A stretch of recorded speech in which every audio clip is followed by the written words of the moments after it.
ನಮಸ್ಕಾರ ಎಲ್ಲರಿಗೂ, ಹೇಗಿದ್ದೀರಾ? ಶುಭ ದಿನ. ಆಲ್ರೆಡಿ ಪ್ಲೈನ್ ಉಪ್ಪಿಟ್ಟು ರೆಡಿ ಆಗಿದೆ. ನೆಕ್ಸ್ಟ್ ನಾನು ಕೇಸರಿ ಬಾತ್ ಮಾಡೋ ರೆಸಿಪಿ ತೋರಿಸ್ತಾ ಇದ್ದೀನಿ.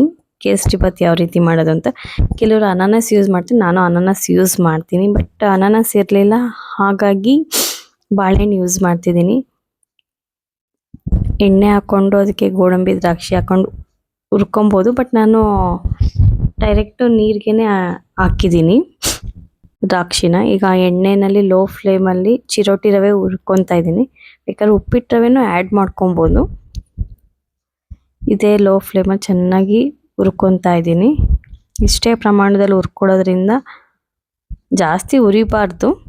ನಾನು ಲೋ ಫ್ಲೇಮಲ್ಲಿ ಹುರಿತಾ ಇದ್ದೀನಿ. ಇದೇ ಪ್ರಮಾಣದಲ್ಲಿ ಹುರ್ಕೊಳ್ಳಿ, ಸೇಮ್ ಪ್ರೊಸೀಜರಲ್ಲೇನೆ.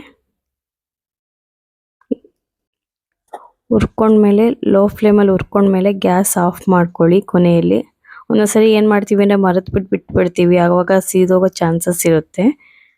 ಸೊ ಹಾಗಾಗಿ ಇಷ್ಟೇ, ಒಂದು ಅರ್ಧ ಲೋಟ ತೊಗೊಂಡಿದ್ದೀನಿ ಅಷ್ಟೇ, ಏನಿಲ್ಲ. ಅರ್ಧ ಲೋಟ ಹಾಕಿದ್ರೆ ತುಂಬ ಒಂದು 5-6 ಜನಕ್ಕಾಗುತ್ತೆ. ಇಲ್ಲಿ ಈ ಕಡೆ ಕುದೀತಾ ಇದೆ ನೀರು. ಸಕ್ಕರೆ ಹಾಕಿದ್ದೀನಿ ಆಲ್ರೆಡಿ. ಸ್ವಲ್ಪ ನಾವು ಸ್ವೀಟ್ ತಿನ್ನೋದು ಕಡಿಮೆ, ನೀವು ಬೇಕಾದ್ರೆ ಇನ್ನೊಂದು ಸ್ವಲ್ಪ ಆ್ಯಡ್ ಮಾಡ್ಕೊಳ್ಳಿ. ಇಷ್ಟೇ, ಸ್ವಲ್ಪ ಲೈಟಾಗಿ ಅರಿಶಿನ ಹಾಕ್ತಿದ್ದೆ, ಒಂದು ಸ್ವಲ್ಪ ಲುಕ್ಕಾಗಿ ನೋಡೋಕ್ಕೆ ಚೆನ್ನಾಗಿ ಕಾಣಲಿ ಅಂತ. ಹುರಿದಿದ್ದಾಯಿತು ಫೈನಲಿ. ಇಷ್ಟೇ ಪ್ರಮಾಣದಲ್ಲಿ ಮಾಡ್ಕೊಬೇಕು. ಫೈನಲಿ ಇಷ್ಟು ಹುರ್ಕೊಂಡ್ಮೇಲೆ ಈಗ ಕುದೀತಾ ಇದೆಯಲ್ವಾ, ಆ ನೀರಿಗೆ ಆ್ಯಡ್ ಮಾಡ್ಕೊಬೇಕು. ನೋಡಿ ಯಾವ ರೀತಿ ಆ್ಯಡ್ ಮಾಡ್ತೀನಿ ಅಂತ. ಸ್ವಲ್ಪ ಒಂದೊಂದೇ ಸ್ಪೂನಲ್ಲಿ ತಗೊಂಡು ಆ್ಯಡ್ ಮಾಡೋ. ಸಕ್ಕರೆ ಬೇಕಾದ್ರೆ ಆ್ಯಡ್ ಮಾಡ್ಕೊಳ್ಳಿ.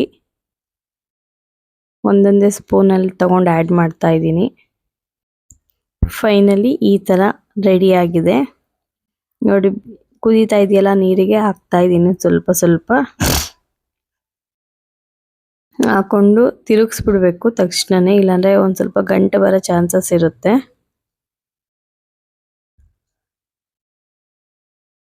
ಇಷ್ಟೇ ಪ್ರೊಸೀಜರಲ್ಲಿ. ಮತ್ತು ಏಲಕ್ಕಿ ಹಾಕ್ಕೊಬೇಕು.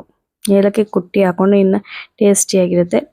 ಪಚ್ಚಬಾಳೆಹಣ್ಣು ಅಂತಾರಲ್ಲ, ಅದು ಪಚ್ಚಬಾಳೆಹಣ್ಣು ಯೂಸ್ ಮಾಡ್ತಾ ಇದ್ದೀನಿ ನಾನು. ಆಫ್ ಮಾಡಿ ಫೈನಲಿ ಲಾಸ್ಟಿಗೆ ತಿರುಗಿಸ್ತಾ ಇರೋದಷ್ಟೇ ಇದು. ಮತ್ತು ಅದರಲ್ಲಿ ಬೇಯಿಸಿದ್ರೆ ಚೆನ್ನಾಗಿರಲ್ಲ. ಸೊ ಏನು, ಸುಮ್ಮನೆ ಉಪ್ಪಿಟ್ಟು ಜೊತೆ ಕೇಸರಿ ಬಾತ್ ಇದ್ರೆ ಚೆಂದ ಅಲ್ವಾ, ಹಾಗಾಗಿ ಕೇಸರಿ ಬಾತ್ ಮಾಡಿದ್ದಷ್ಟೇ. ನೋಡಿ ಕನ್ಸಿಸ್ಟೆನ್ಸಿ ಹಿಂಗಿರಲಿ. ಇದೇ ಪ್ರೊಸೀಜರಲ್ಲೇ ಇಷ್ಟಾದ್ಮೇಲೆ ಆಫ್ ಮಾಡೋದು. ಮತ್ತೆ ಬೇಯಿಸೋ ಅವಶ್ಯಕತೆ ಇಲ್ಲ, ಯಾಕೆಂದರೆ ಅದು ಗಟ್ಟಿ ಆಗ್ಬಿಡುತ್ತೆ ಆಮೇಲೆ.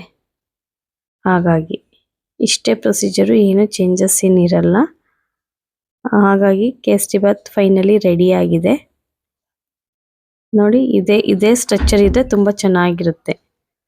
ತುಂಬ ಬೇಯಿಸ್ಬಿಟ್ರೆ ಏನಾಗುತ್ತೆ ಅಂದರೆ ಹಾರ್ಡ್ ಆಗಿಬಿಡುತ್ತೆ. ಆಮೇಲೆ ಮತ್ತೆ ಹಾರ್ಡ್ ಆದರೆ ಅದು ತಿನ್ನಲಿಕ್ಕೆ ಚೆನ್ನಾಗಿರಲ್ಲ. ಸೊ ಹಾಗಾಗಿ ಇದೇ ಪ್ರೊಸೀಜರ್ನ ನೀವು ಮೇಂಟೈನ್ ಮಾಡಿ. ನೋಡಿ ಫೈನಲಿ ಉಪ್ಪಿಟ್ಟು ಕೇಸರಿ ಬಾತ್ ರೆಡಿಯಾಗಿದೆ. ಹೇಗಿದೆ ಅಂತ ಕೊನೆಯಲ್ಲಿ ತಿಳಿಸಿ. ಫೈನಲಿ ಈ ಥರ ಸ್ಟ್ರಕ್ಚರ್ ಬಂದಿದೆ. ನಾನು ದ್ರಾಕ್ಷಿ ಯೂಸ್ ಮಾಡಿದ್ದೆ, ಗೋಡಂಬಿ ಯೂಸ್ ಮಾಡಿರಲಿಲ್ಲ. ಗೋಡಂಬಿ ಹಾಕಿದ್ರೆ ಇನ್ನೂ ಚೆನ್ನಾಗಿರುತ್ತೆ. ಇದೇ ಲುಕ್ಕು, ಇದೇ ಪ್ರೊಸೀಜರು, ಇದೇ ಸೇಮ್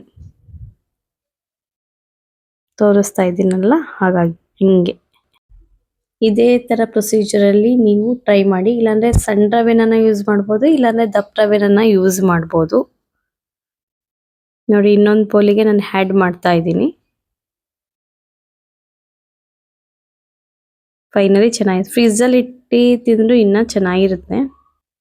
ಬಾದಾಮಿ ದ್ರಾಕ್ಷಿಯ ಸಿಂಗಾರದಲ್ಲಿ, ಸಕ್ಕರೆಯ ಸವಿ ನಗುವಿನಲ್ಲಿ, ಒಂದು ತಿಂದರೆ ಸಾಕು ಮತ್ತೆ ಮತ್ತೆ ಬೇಕೆನ್ನಿಸುತ್ತದೆ ಮನದಲ್ಲಿ. ಮತ್ತು ಸಾಂಬಾರು ಸಹ ರೆಡಿಯಾಗಿದೆ ಪಕ್ಕದಲ್ಲಿ. 1 ಟೈಮಿಗೆ ಆಗೋಷ್ಟು ಸಾಂಬಾರು, ಸೊಪ್ಪಿನ ಸಾಂಬಾರು ಮಾಡಿ ರೆಡಿಯಾಗಿದೆ. ಸೊಪ್ಪಿನ ಸಾರು ಅಂದರೆ ಯಾರಿಗೆ ಇಷ್ಟ ಆಗಲ್ಲ, ಎಲ್ರಿಗೂ ಇಷ್ಟ ಆಗುತ್ತೆ ಅಲ್ವಾ.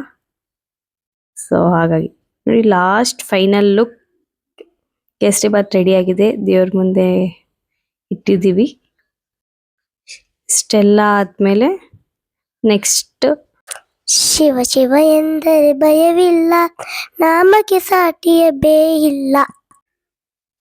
ಬಿಸಿ ಬಿಸಿ ತಟ್ಟೆಯಲ್ಲಿ ಬಂದು ಮನವ ತಣಿಯುತ್ತದೆ. ಸರಳವಾದ ಈ ಸಿಹಿ ಊಟ ಎಲ್ಲರ ಹೃದಯ ಗೆಲ್ಲುತ್ತದೆ.